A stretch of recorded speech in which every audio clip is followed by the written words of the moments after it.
What's up, family? Welcome back to Closing Open Wounds with your cousin Kalisha. I am here and I'm so happy that you are here too. So, as you can see, I am in a new location. And just so you know, you're going to be getting a lot of videos with me in different various locations and hotels in different places where I'm going to be reviewing.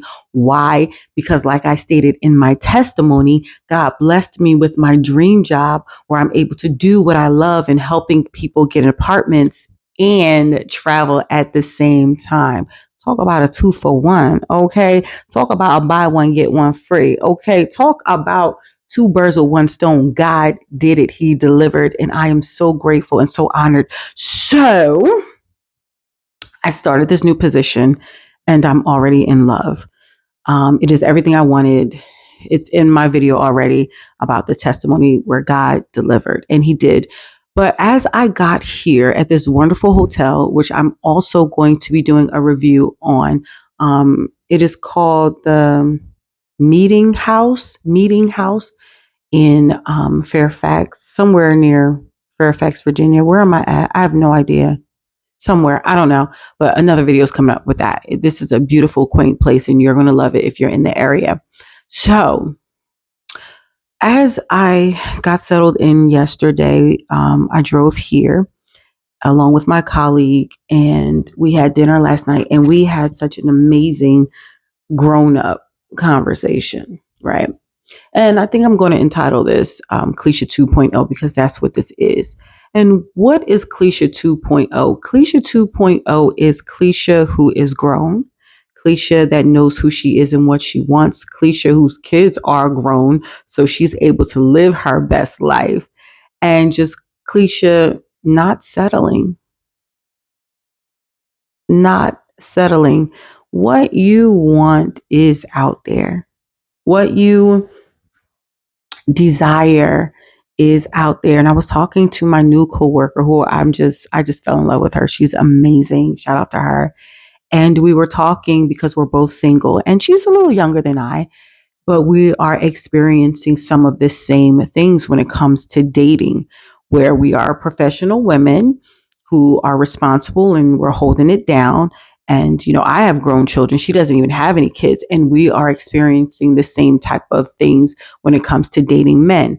Now, I understand a lot of you men who are successful and you have things, going for you, you experience, the same type of things with women. So we're not, just excluding that. But, for the sake of the argument, this is what we're talking about.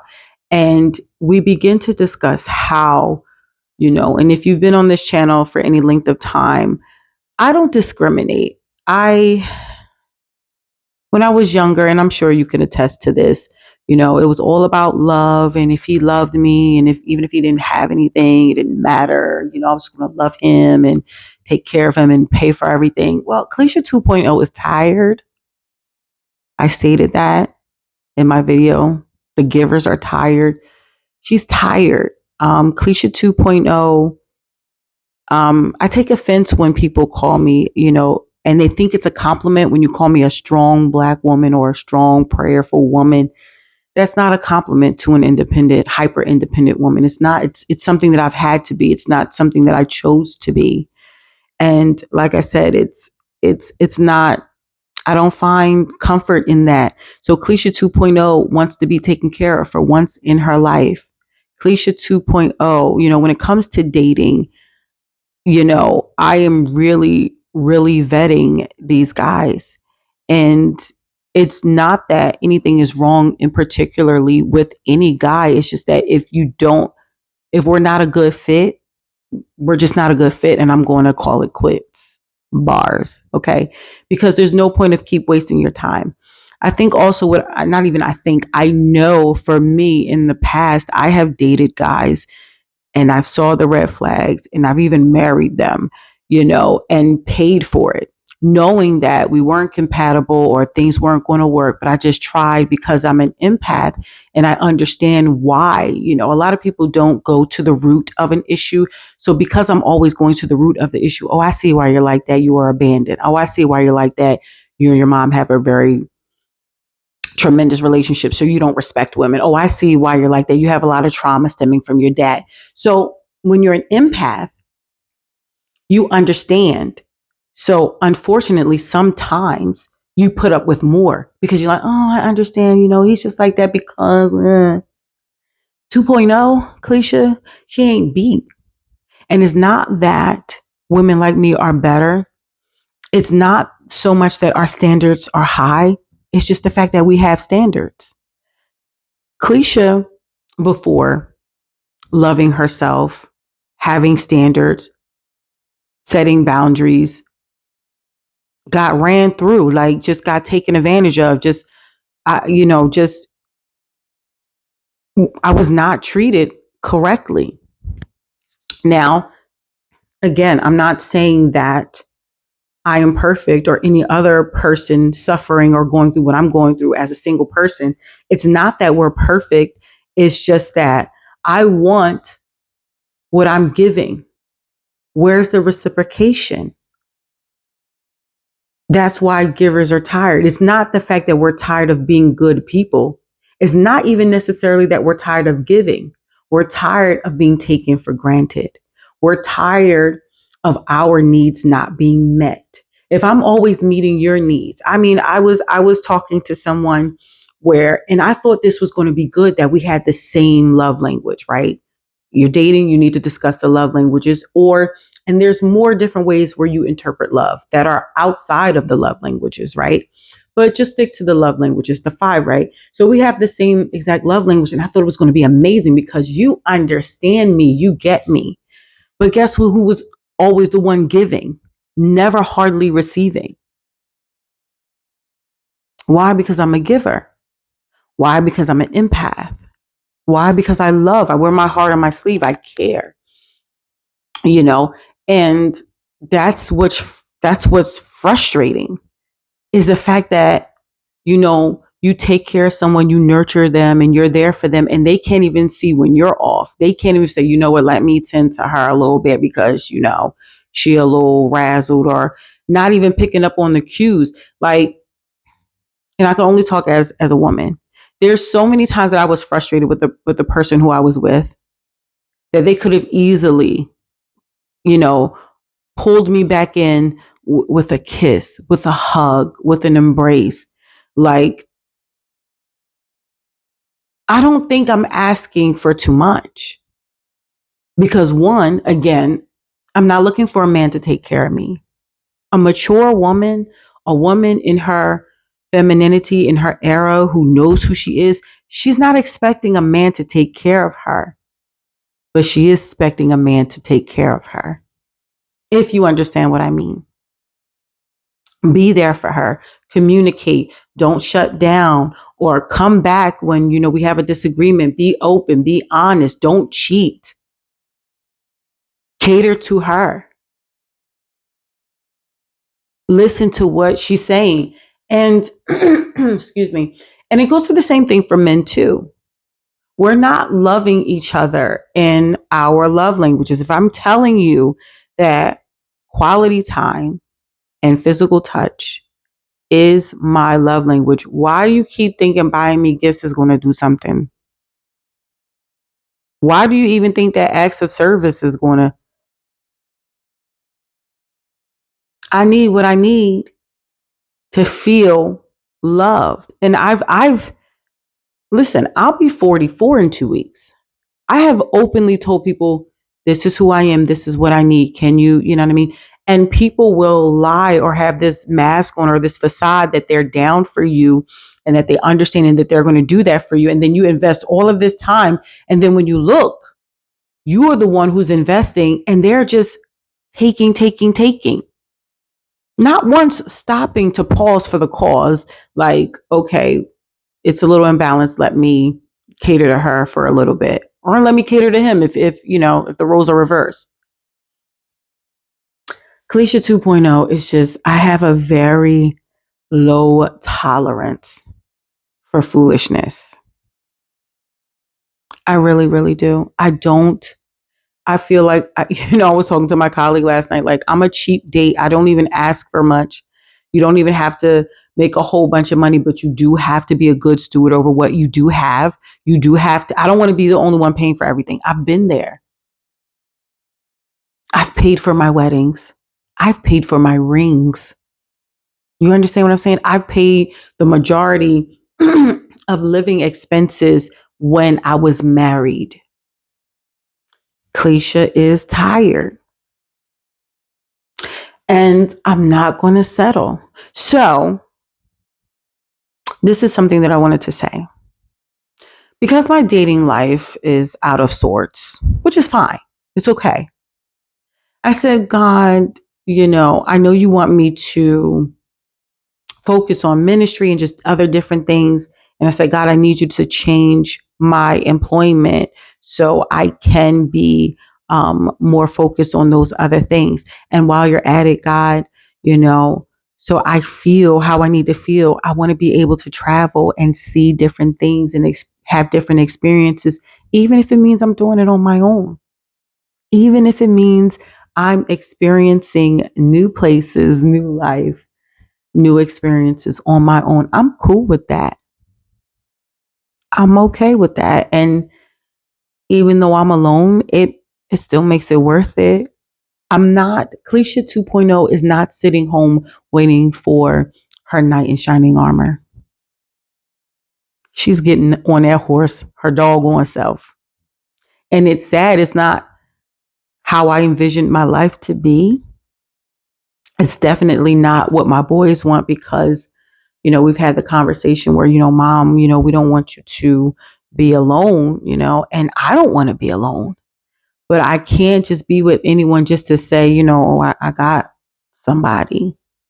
Felicia 2.0 is not having that. I've done that before and look where it's gotten me, and I'm not upset about the different things that I've been through because again, it's part of my testimony. It's part of my ministry.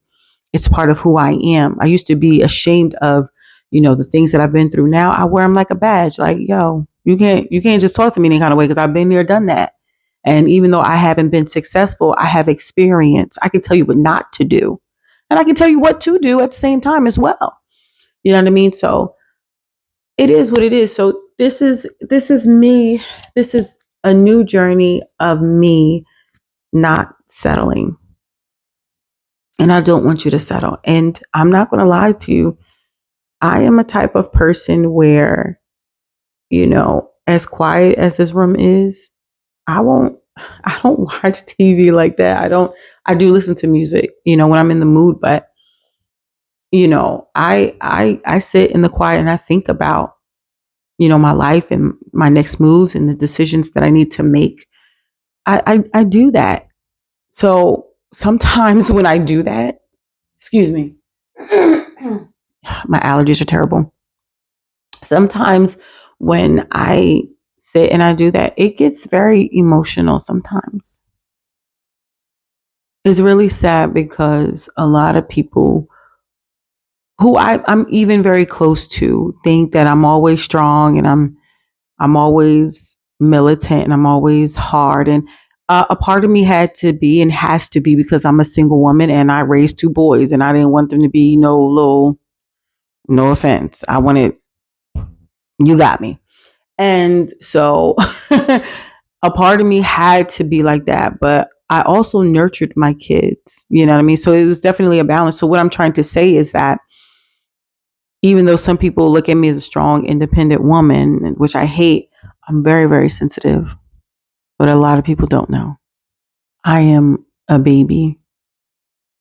I am so emotional sometimes when I think about, you know, where I am right now and even different things that I could have done differently, sometimes I'm more hard on myself than anything. Um, but it comes with the territory. But it won't always be like this. And I believe it. And Just don't settle. You're going to be emotional sometimes. It's going to be hard. You're going to do things on your own, and and it's not going to make sense at first, but all things work together. All things will work together. And I'm going to have my happy ending. I'm going to look back on this video and like, wow, girl, you came a long, long way, you know. Um so just make the life that you want to live with or without someone. I told my colleague last night that if last night was my last night, I would have died a happy person. Why? Because I'm living my dream. She asked me, she said, well, what's your dream job? I'm living my dream and I'm not making six figures. And, I don't have a man, but I'm living my dream. I'm traveling, we'll probably be coming back to Virginia next week for work, maybe at a different hotel. And I'm going to do reviews on all these quaint little places, right? And then after that, I'm going on my birthday cruise. And it's kind of like a solo trip because it's going to be the first time that I'm going to be actually flying by myself without like my kids or anybody. So I'll be flying to Miami to meet my girlfriend and, we'll do the cruise, but this is going to be the first time I'm going to have my own cabin to myself. So it's kind of like my first solo trip. It's not my first time going as a single woman, but I've either had a friend in the room with me or my son or something like that, but it's just going to be me and Jesus. And as frightening as it may seem, I'm looking forward to it. Who knows what's in store? Who knows? Who knows who I'm going to meet? Okay. But regardless, my only advice to you is to not settle. What you want does exist. I don't care what anyone is saying. It exists. I love you guys so much. I am going to go get something to eat and call it a night. It is raining and I am enjoying the sound of the rain. And I enjoy so much talking to you guys. I say this all the time. You guys are my diary. I'm just talking out loud. We're growing together. I don't have all the answers or anything. I just know how I feel. And God told me to start this channel. So we're going to talk about things. But I love you so much. And pray for me as I pray for you. We will get through this. We, create your happily ever after. Your worth is not dependent on another person. Make the life that you could be proud of with or without someone. And travel. If you have people and friends and family who don't want to travel, bump them. Book the flight. Book the ticket. Live your life. Before you know it, the years are going to fly by. And what are you going to have to show for it? Do what you love.